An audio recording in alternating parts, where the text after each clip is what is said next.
ایک دن ٹونی چڑیا اپنے گھونسلے سے اڑ کر ہوا میں ادھر ادھر ٹہل رہی تھی۔ تبھی اچانک اسے زمین پر چھوٹے چھوٹے دو خوبصورت درخت نظر آتے ہیں۔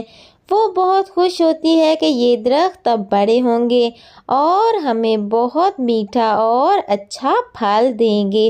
یہ سوچ کر وہ کہتی ہے کہ میں ابھی رانی کوی کو جا کر یہ خبر سناتی ہوں۔ ٹونی چڑیا رانی کو بتاتی ہے کہ ہمارے گھونسلے کے بالکل ہی پاس دو ننھے پودے پروان چڑھ رہے ہیں بہن، ہم دونوں ہر روز انہیں پانی دیا کریں گے تاکہ وہ جلد از جلد بڑے ہو جائیں۔ رانی کوی کہتی ہے ٹھیک ہے میں ضرور اسے پانی دیا کروں گی۔ ٹونی چڑیا کہتی ہے ٹھیک ہے، یہ آپ نے بہت اچھی بات کہی، ہم دونوں ہر روز ساتھ ساتھ پودوں کا خیال بھی رکھیں گی۔ رانی کوی من میں کہتی ہے میں تو نہیں کچھ کرنے والی۔ سنو جی، میں پودوں کو پانی بالکل نہیں دوں گی، ہاں میں بتا رہی ہوں۔ نہ دینا، وہ ٹونی چڑیا ہے نا پاگل سی، اسے دینے دو۔ ٹھیک ہے، یہ اچھی بات کہی آپ نے۔ ٹونی چڑیا ہر روز وہ پیارے پیارے پودوں کے پاس آتی، انہیں پانی دیتی اور ان سے ڈھیر ساری باتیں کرتی کہ پیارے پیارے پودوں بڑے ہو جاؤ اور ہمیں میٹھا اور تازہ پھل دیا کرنا۔ پودے اب بڑے ہو چکے تھے، یہ کوئی عام سادھارن سے پودے نہیں تھے بلکہ جادوئی پودے تھے جو کہ بول بھی سکتے تھے اور باتیں تو بے شمار کر سکتے تھے۔ ایک پودے پر بہت خوبصورت سیب کا پھل لگتا ہے جبکہ دوسرا پودا نیم کا نکلتا ہے۔ سیب کا پودا بہت اتراتا ہے کہ میرے اوپر پھل لگا ہے، تم ایک کڑوے درخت ہو۔ تبھی وہاں پر ٹونی چڑیا آ جاتی ہے اور وہ سیب کے درخت پر بیٹھ کر بہت خوش ہوتی ہے کہ چلو ایک تو پھل والا نکلا، اب ہم سب کھایا کریں گے۔ ٹونی چڑیا کالو کوے کو بتاتی ہے کہ بھائی سب دیکھیں ہماری محنت رنگ لے آئی اور بہت اچھا اور میٹھا پھل ہمیں کھانے کو ملا ہے۔ کالو کوا کہتا ہے آج تو تم اس درخت پر بیٹھ گئی ہو، یہ درخت ہمارا ہے، آج کے بعد یہاں نظر مت آنا۔ یہ کہہ کر کالو کوا وہاں سے چلا جاتا ہے اور ٹونی چڑیا بہت سوچ میں پڑ جاتی ہے کہ سارا سال تو میں نے اس پودے کو اور دوسرے پودے کو پانی دیا اور یہ آخر میرے ساتھ ظالم کالو کوا کیوں کر رہا ہے۔ ٹونی چڑیا کے پورے سال کی محنت پر پانی پھر جاتا ہے۔ تبھی ٹونی چڑیا بہت روتی ہے اور کہتی ہے کوئی بات نہیں، جیسے میں ہر روز دانہ دن کا چگ کر گزارا کرتی تھی اب بھی کر لیا کروں گی۔ ٹونی چڑیا نیم کے درخت کے پاس آ کر بیٹھ جاتی ہے اور کہتی ہے دوست کیسے ہو؟ تبھی درخت کہتا ہے کہ پیاری ننھی چڑیا میں بالکل ٹھیک ہوں، تم پریشان مت ہو۔ کیا ہوا، میں پودا جو ہوں پھل نہیں دے سکتا، لیکن تم جب تھکی ہاری شام کو لوٹو گی میں تمہیں گھنی اور ٹھنڈی چھاؤں دوں گا۔ ٹونی چڑیا کہتی ہے نہیں دوست، میں پریشان نہیں ہوں، میں تمہارے سائے کے تلے ضرور بیٹھوں گی۔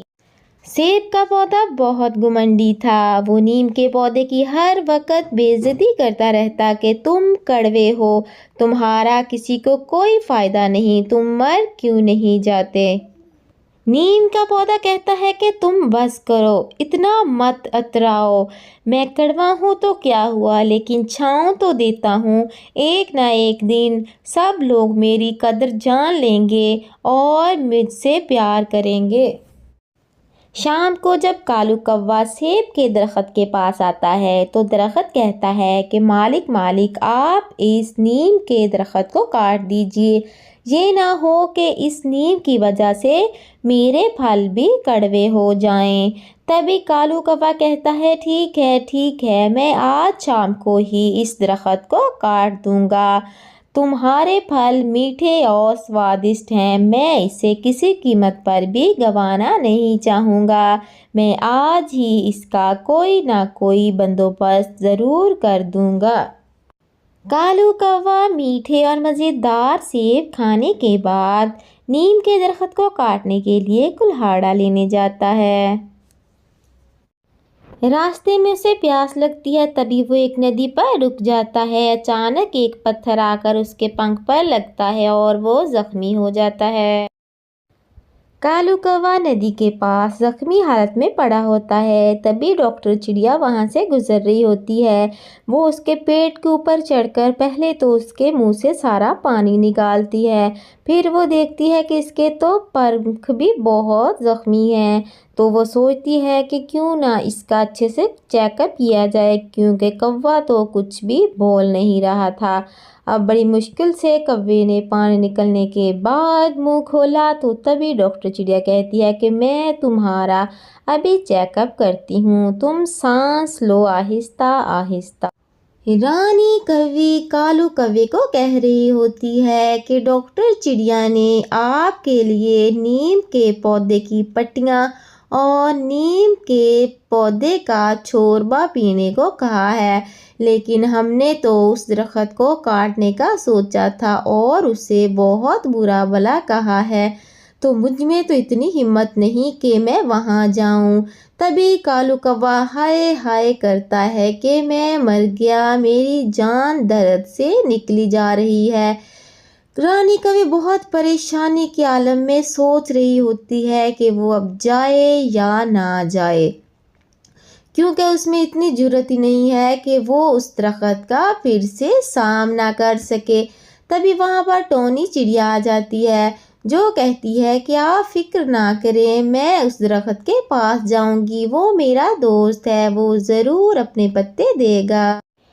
ٹونی چڑیا نیم کے درخت کو ساری بات بتاتی ہے تو نیم کا درخت بہت خوش ہو جاتا ہے، اس کے تو خوشی سے آنسو ہی نکل آتے ہیں کہ میں بھی دنیا میں کسی کے کام آ سکتا ہوں۔ وہ ٹونی چڑیا سے کہتا ہے تم جلدی سے میرے پتے لے جاؤ تاکہ کالو کوے کی جان بچ سکے۔ ٹونی چڑیا جلدی سے جا کر نیم کے پتے لے آتی ہے اور کالو کوے کو دیتی ہے اور کہتی ہے کہ بھائی صاحب آپ یہ جلدی سے کھا لیں تاکہ آپ صحت مند ہو سکیں۔ کالو کوا اور رانی کوی بہت شرمندہ تھے کیونکہ انہوں نے ٹونی چڑیا کے ساتھ برا سلوک کیا تھا اور ٹونی چڑیا نے مشکل وقت میں ان کا بہت ساتھ دیا۔ کالو کوا اور رانی کوی نیم کے پیڑ کے پاس جاتے ہیں اور اس سے معافی مانگتے ہیں۔ کالو کوا کہتا ہے کہ اگر آج آپ نہیں ہوتی تو میں اس جگہ پر زندہ کھڑا نہیں ہوتا۔ تبھی وہاں پر سیب کا درخت بھی کہتا ہے کہ اس دنیا میں کوئی بھی چیز بیکار نہیں ہے، میں خواہ تمہاری اتنی بے عزتی کرتا رہا، آج تمہاری وجہ سے مالک کی جان بچی ہے۔